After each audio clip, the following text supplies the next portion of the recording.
नमस्कार स्टूडेंट्स। आज हम प्रगतिवादी कवि नागार्जुन का जीवन परिचय करेंगे। प्रगतिवाद हमारे आधुनिक काल के अंतर्गत आता है। मूल रूप से हमारे चार काल हैं: आदिकाल, भक्तिकाल, रीतिकाल और आधुनिक काल। आदिकाल की समय सीमा 1050 से 1375 ईस्वी तक है, जिसमें कि रासो साहित्य लिखा गया था और जिसमें जैन साहित्य, बौद्ध साहित्य और विद्यापति और अमीर खुसरो जैसे कवि हुए हैं, वो है हमारा आदिकाल। और भक्ति काल में हमारी दो धाराएं थी, निर्गुण धारा और सगुण धारा। निर्गुण में हमारे संत काव्य धारा और सूफी काव्य धारा थी, और संत काव्य धारा में हमारे कबीर थे जो संत काव्य धारा के मुख्य प्रवर्तक थे। सूफियों में जैस। इसी तरह से आगे सगुण में हमारे राम काव्य धारा और कृष्ण काव्य धारा थी। राम काव्य धारा के प्रवर्तक तुलसीदास और कृष्ण काव्य धारा के सूरदास। उसके बाद 1375 से 1700 तक का काल था, ये हमारा भक्ति काल का। इसमें भक्ति से संबंधित रचनाएं ही लिखी गई। और इसकी में आदिकाल की जो भाषा थी उसमें वो डिंगल और पिंगल शैली थी, और भक्ति काल की जो शैली थी, जो भाषा थी, वो ब्रज और अवधी थी। फिर आता है 1375 से 1700 के बाद का जो समय 1700 से 1900 तक का, वो है हमारा रीतिकाल। और रीतिकाल का जो समय है हमारा, वो ब्रज भाषा का उत्कर्ष काल कहा जाता है उसको। और ये 1700 से 1900 तक का जो समय है, ये वो समय है। उस समय हमारे हिंदू और मुसलमान राजा आपस में लड़ाई करते थे। और इसमें जो रीतिकाल है, इसकी 3 धाराएं थी: रीतिबद्ध कवि, रीति सिद्ध कवि और रीति मुक्त कवि। इसमें जो कवि होते थे वो राजाओं के दरबार में होते थे और राजाओं के महिमा का वर्णन करते थे। कहते हैं कि एक राजा उनको एक एक दोहे पर सोने के एक असरफी इनाम में देता था। रीतिकाल के बाद शुरू होता है हमारा आधुनिक काल, जो कि गणपति ने तो 1857 ईस्वी से माना है उसका समय।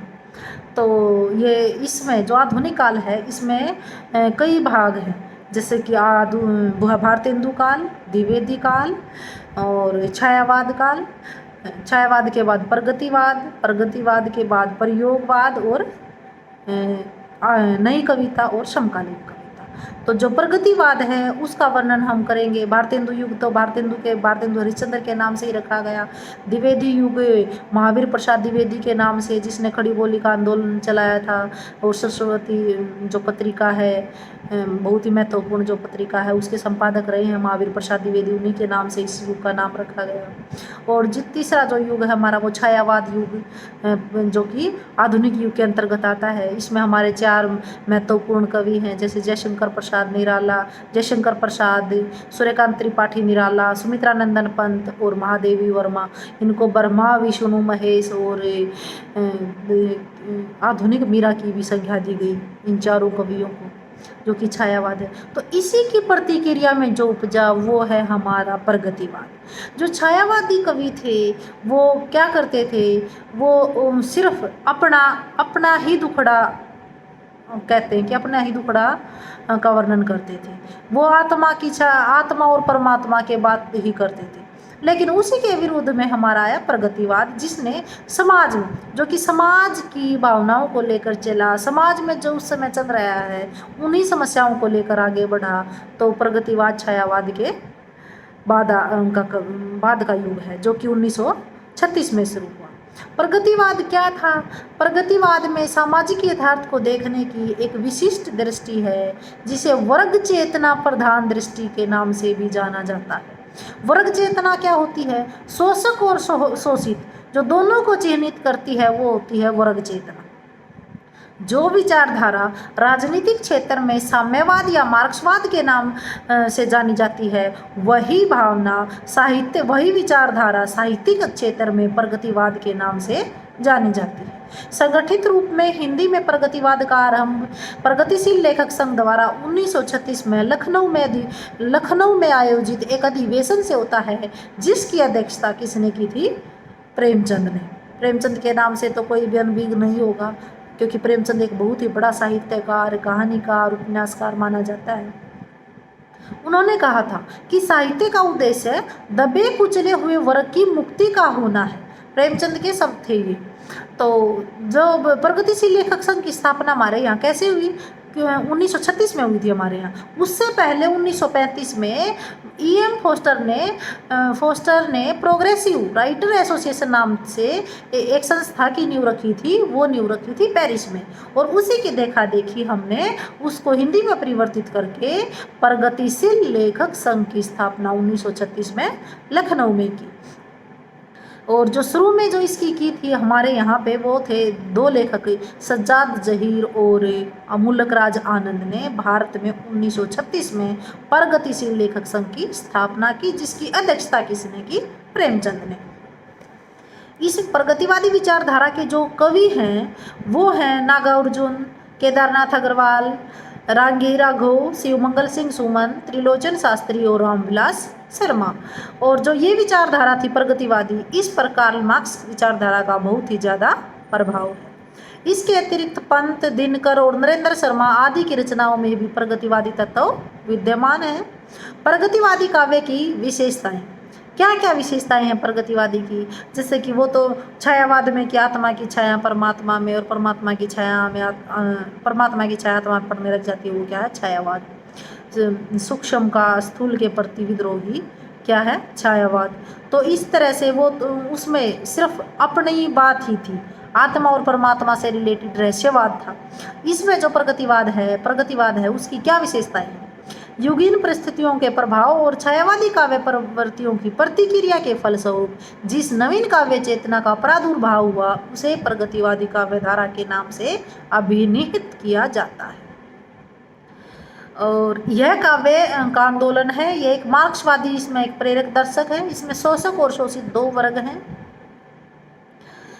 और इसमें जो छायावाद में कल्पना की अतिशयता थी, यहाँ पर क्या है इसकी जो विशेषता प्रगतिवाद की, वो मेन है, मुख्य विशेषता है कि यहाँ पर यथार्थ का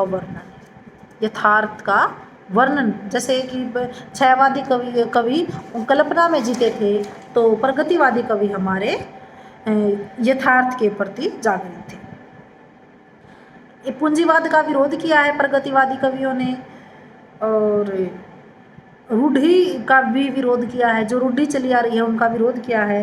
क्रांति का सबर था इनके विद्रोह में। मानवतावाद का स्पष्ट उल्लेख किया है इन्होंने, और नारी भावना भी इनकी चरम सीमा पर थी। मजदूरों की तरह वो नारी को भी, मतलब जो शोषित दृष्टि से समाज देखता था, उसको ऊपर उठाने की इन्होंने कोशिश की है। तो इस तरह से ये इसकी विशेषताएं हैं। व्यक्तिवाद के स्थान पर इन्होंने जनवाद की स्थापना की है। शोषित और पीड़ित की उन्नति के लिए इन्होंने जोरदार समर्थन किया। तो इसके प्रगतिवादी आंदोलन का जो मुख्य कवि है वो है नागार्जुन। तो आज हम नागार्जुन का ही कवि परिचय करेंगे। नागार्जुन जी हिंदी कवियों में प्रमुख स्थान रखते हैं। नागार्जुन उनका उपनाम है, क्योंकि इनका जो असली नाम है वो तो था वैद्यनाथ मिश्र यात्री उनका उपनाम भी है। यात्री और बाबा 2 इनके उपनाम हैं। इनका जन्म बिहार के दरभंगा जनपद में स्थित सतलखा गांव में 1911 में हुआ। इनकी प्रारंभिक शिक्षा स्थानीय संस्कृत पाठशाला में हुई। इनका बचपन दुखों में व्यतीत हुआ और 1936 में ये श्रीलंका चले गए। वहाँ बौद्ध धर्म में दीक्षा लेने के बाद ही इन्होंने अपना नाम नागार्जुन रखा, क्योंकि एक बौद्ध भिक्षु था, बौद्ध दार्शनिक था जो नागार्जुन था, उनकी शिक्षाओं का इन पर बहुत ही ज़्यादा प्रभाव पड़ा और उन्हीं के नाम से इन्होंने अपना नाम नागार्जुन रखा। नागार्जुन की घुमक्कड़ प्रवृत्ति थी। घुमक्कड़ प्रवृत्ति के कारण इन्होंने पूरे भारत का भ्रमण किया। ये स्वभाव से बड़े फक्कड़ थे। इनका मन किसी भी काम में नहीं लगा। आरंभ में इन्होंने हिंदी मासिक पत्र दीपक और साप्ताहिक पत्र विश्वबंधु का संपादन किया। इन्होंने स्वतंत्रता आंदोलनों में भी खुलकर भाग लिया।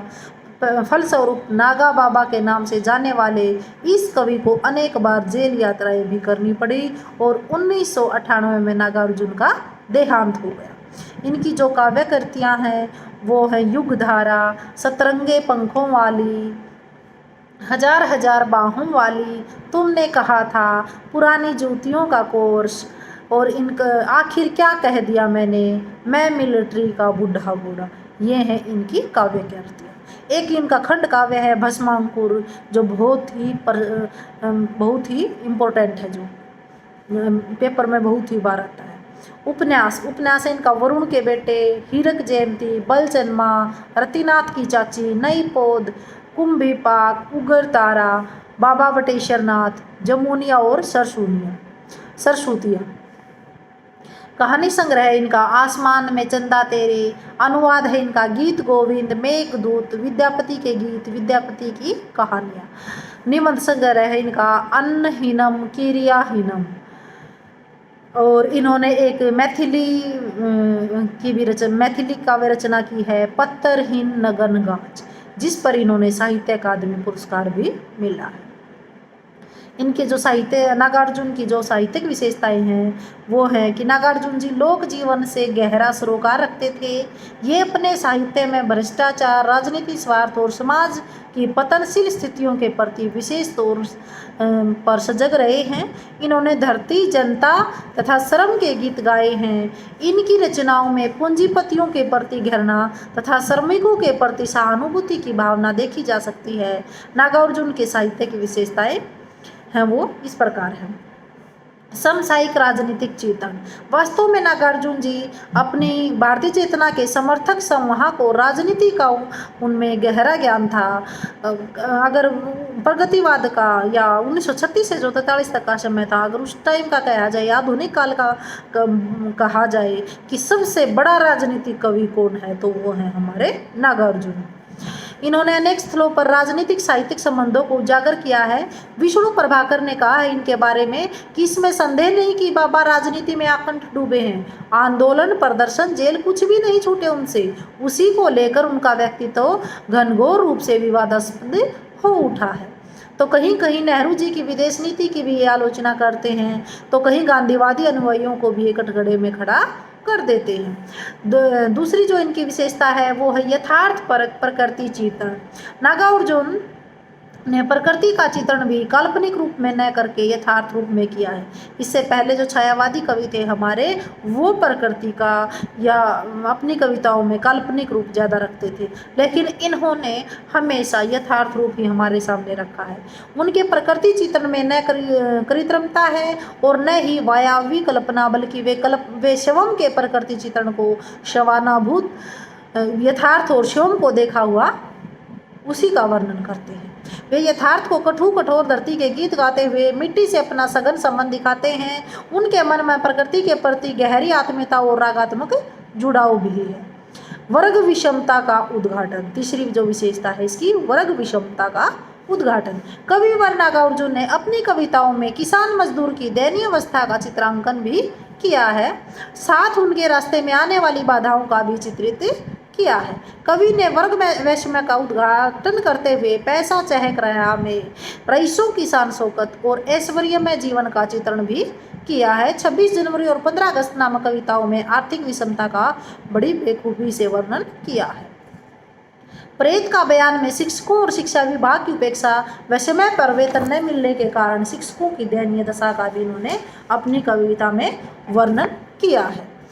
नेक्स्ट अगला है जो इसकी विशेषता है नागार्जुन जी की, वो है नारी के प्रति प्रगतिशील दृष्टिकोण। नागार्जुन की रचनाओं में नारी के प्रति एक नवीन दृष्टिकोण प्रस्तुत हुआ है। समाज में वह भी शोषित पीड़ित मानवता का महत्वपूर्ण हिस्सा है। कवि ने शोषित, दलित व पीड़ित नारी की समस्याओं को उठाकर नारी को एक नई दृष्टि प्रदान की है। कवि ने नारी के भोग्या जैसे घृणित रूप के प्रति विद्रोह किया है और उसे पुरुष के समक्ष मानव मानकर समाज में महत्वपूर्ण स्थान दिलाने की कोशिश की है। कवि उसमें नारी जागरण की भावना उद्दीपित करता है और चिरकाल से शोषित उपेक्षित नारी को मुक्त करवाना चाहता है। उसने उसकी पर्दा प्रथा, कृत्रिम सोच को भी अनुचित ठहराया है। बाल विवाह, बेमेल विवाह का भी विरोध किया है और विधवा विवाह का समर्थन किया है। वास्तव में कवि का नारी के प्रति यथार्थवादी व प्रगतिशील दृष्टिकोण है। वे नारी के सुख सफल दाम्पत्य जीवन व दंपति की अनिवार्यता पर जोर डालते हैं तथा रति के माध्यम से अनमेल विवाह पर भी कटाक्ष करते हुए कहते हैं, क्यों बूढ़े को करने लगी पसंद, क्या अनमेल समागम है अनिवार्य, सुर समाज की बुद्धि हो गई भ्रष्ट, करते हैं कैसे कैसे खिलवाड़, बस यूं ही ये ब्रह्मा विष्णु महेश। अगली जो विशेषता है नागार्जुन की वो है प्रेम के प्रति पवित्र दृष्टिकोण। नागार्जुन की कविताओं में प्रेम के निश्चल सात्विक दिव्य और संयत के रूप के दर्शन होते हैं। उन्होंने प्रेम के अलौकिक अशरीरी और पवित्र प्रेम का वर्णन किया है। वे पत्नी के समक्ष अपना दोष स्वीकार करते हैं। मार्जना कर दोष मेरे, बहुत कुछ अविवाहित किया है, बहुत कुछ अनुचित किया है, क्षमा कर दे मुदित मन से, क्योंकि तू सर्वसहा है। तो प्रत्यावर्तन दाम्पत्य प्रेम की रचना है, इसलिए तू याद आए में कवि ने अपनी प्रियतमा की प्रेरक शक्ति के रूप में स्वीकार किया है। यह तुम थी में कवि नारी को बुढ़ापे की प्रेरक और जीवनदायिनी शक्ति स्वीकार करता है। नवीन ढंग से व्याख्या करने वाली कविता नारी को उदार धरातल पर स्थापित करती है। उसने अपने प्रियतमा को जोत की फाक, छरहरी टहनी और भादों की तलैया कहा है। वास्तव में कवि का यह प्रेम परकिया न होकर सब किया है। शिव कुमार मिश्र कहते हैं कि उनको यहाँ प्रेम महज स्त्री पुरुष के राग को ही अंतिम संस्कार नहीं रह गया, वरना उसके आगे वात्सल्य अंचल, देश देश के जन, देश देश की धरती और मनुष्य मात्र तक सीमित है। नागार्जुन की दाम्पत्य प्रेम की ये कविताएं रोमानी मानसिकताएं की कविता नहीं है। कवि एक बृहत्तर परिवेश से पूरी आत्मीयता के साथ जुड़ा हुआ है। इस प्रकार स्पष्ट है कि यह उनका दाम्पत्य प्रेम लगभग अलग हटकर है। उनका यह दाम्पत्य प्रेम एकांगी नहीं है, बल्कि अपितु समर्पित भाव से है। अगली जो विशेषता है नागार्जुन की वो है राष्ट्रीय भावना। कविवर नागार्जुन की कविताओं में राष्ट्रीय भावना का भी बड़ा मार्मिक और सुंदर चित्रण है। उनके मन प्राणों में राष्ट्र प्रेम की धुन बहुत गहरे तक समाई हुई है। उनकी स्वीकृति है कि लेखक की पहली वफादारी अपने देश के प्रति होती है। कवि स्वतंत्र भारत में दीनहीन और दयनीय विकर दशा देकर लिखते हैं कि सताती तुमको न क्या अपने वतन की पीर, हाय नाहक देश माता के दरगों में बह रहा है नीर। सोने की चिड़िया कहलाने वाला यह देश आर्थिक दृष्टि से खोखला हो गया है और इसका सारा वैभव, अमूल्य निधियां पीछे की ओर बह चली है। भाषा शैली है जो नागार्जुन की वो है, नागार्जुन जी बड़ी सरल भाषा का प्रयोग करते थे। इनकी भाषा सहज व धारा प्रवाह खड़ी बोली है। संस्कृत भाषा के ये प्रकांड पंडित होने के कारण इनकी भाषा में तत्सम शब्दों का बहुतायत प्रयोग मिलता है। वैसे इनकी भाषा में तद्भव व देशज शब्दों की भी प्रचुर मात्रा है। इनका शब्द चयन सर्वथा सार्थक और भावानुकूल है।